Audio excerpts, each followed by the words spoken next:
也沉咧，将同一体也一起学错教书，按勒现。我老耳机拿下落来嘅時節，心度其實有到點點，沒有到本人打開嘅感覺。也意識到三位教授向下講，橋本萬太郎，一位日本語言學家，咪係學法研究嘅重要經線橋。老實講，一開始聽到語言體理類型學、波浪理論也都詞，我原本老到為你自家嘅想法當然。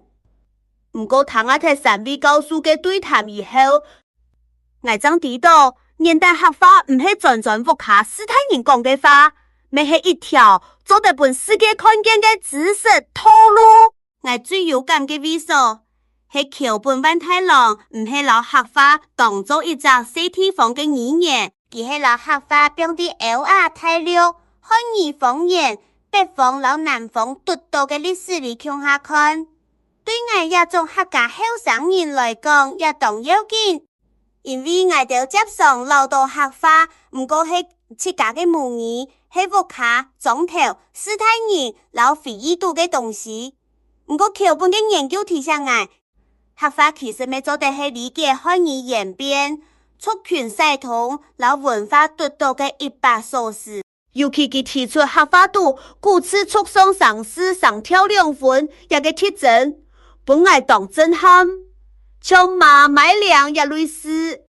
啲客法度有一部分歸入音頻，一部分維持啲上上，也唔單淨係後音存入，也唔係乃啥講到較準則嘅問題，係做得用來界定客法嘅重要件科學準則。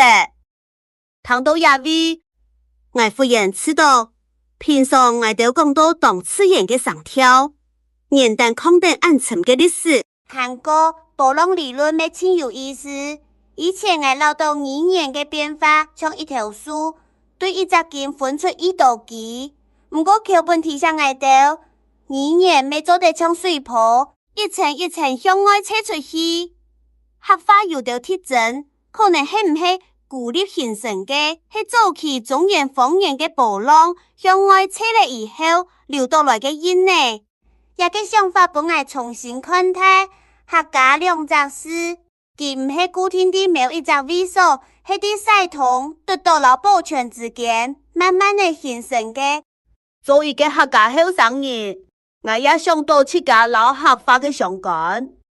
三不二時，我哋會知道客法千難，講講唔錯，講本人少，一講自家真會談，唔當會講，唔過談下睇也是。我多轉知道，唔是太急的老自家變做一個清準者嘅人。語言原單就有層次，有歷史，沒有變化。當要緊嘅係，我仍不肯開始問，我無卡講嘅客法有乜嘅特別？阿公阿婆嘅上跳老用詞，係唔係咪有一段清長嘅路？三位教授嘅講法。每本我看見學術老神法之間嘅界口，橋本萬太郎做田野，減少詞彙，量測音高，老音強，也都聽起來當專業。唔過三位教授老也都帶轉一隻當碟群挨到嘅問題，一種語言用版本人記錄，一種上用版本人理解，一層人嘅歷史，用版對日常言語度本人看見。那麼也都研究，遇到我哋老到理所自然嘅客法特色，可能就像係本人談過，冇本人正經講清楚。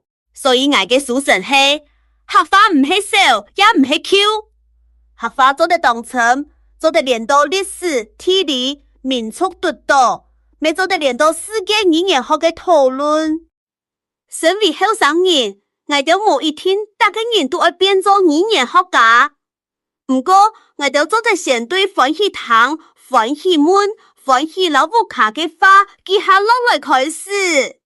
某天有一日，也都看起來平常嘅生，就會變做理解客家嘅線索。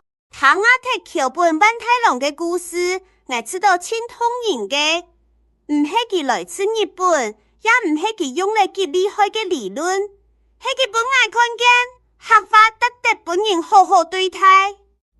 當外國學者做得用一生嘅氣力去研究客話，我哋也到啲客家家庭長大嘅人，還較無理由將老佢當作生活度嘅來歷因。客話係我哋生活裡嘅生，咪係做得行向世界嘅知識。